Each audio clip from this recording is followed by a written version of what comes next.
আজকে নিয়ে চলে এসেছি খারকোল পাতা বা ঘ্যাটকল পাতা।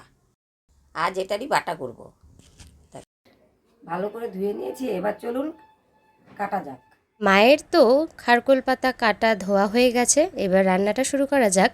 প্রথমেই শুকনো খোলায় দুটো শুকনো লঙ্কা, রসুন আর কাঁচা লঙ্কা ভেজে নিতে হবে। ওই রসুনটা যতক্ষণ না সাদা রং থেকে লালচে লালচে হয়ে যাচ্ছে ততক্ষণ পর্যন্ত ভাজতে হবে। তারপর নামিয়ে ঠান্ডা করে নিতে হবে। এরপর কড়াইতে সর্ষের তেল গরম করতে বসিয়ে দিতে হবে। তেল গরম হয়ে গেলে কালো জিরে দিয়ে দিতে হবে। কালো জিরাটা একটু ভেজে নিয়ে তারপর এর মধ্যে আগে থেকে কেটে রাখা খারকোল পাতা আর তার সাথে বেশ কিছুটা নুন দিয়ে একটু নেড়েচেড়ে কিছুক্ষণের জন্য ঢাকা দিয়ে রেখে দিতে হবে, যতক্ষণ না পাতাটা একটু সেদ্ধ হয়ে আসছে।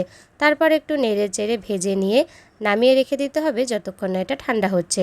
সব কিছু ঠান্ডা হয়ে গেলে একটা মিক্সার গ্রাইন্ডারে খারকোল পাতা, ভেজে রাখা শুকনো লঙ্কা, কাঁচা লঙ্কা, রসুন দিয়ে দিতে হবে।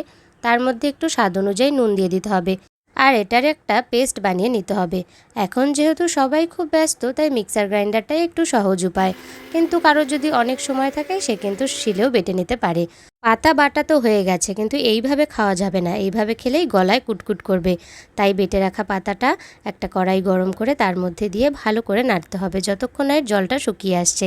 তারপর গ্যাসের ফ্লেম বন্ধ করে লেবুর রস দিলেই তৈরি হয়ে যাবে খারকোল পাতা বাটা। রান্না শেষ করে মা তো আগে বাবাকে খেতে দিয়ে দিয়েছে। শুনে নেওয়া যাক বাবার কেমন লাগলো।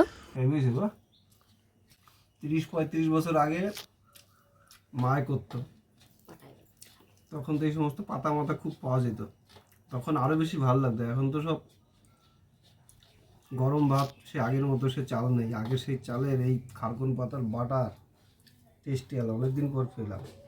এইগুলো হইলে আর কিছু লাগে না, বুঝতে পারছো, আর কিছু লাগে না এগুলো। বাবার তো খারকোল পাতা বাটা খেতে দারুণই লেগেছে। তোমাদের রেসিপিটা কেমন লাগলো কমেন্টে জানিও, ভালো লাগলে লাইক করে দিও।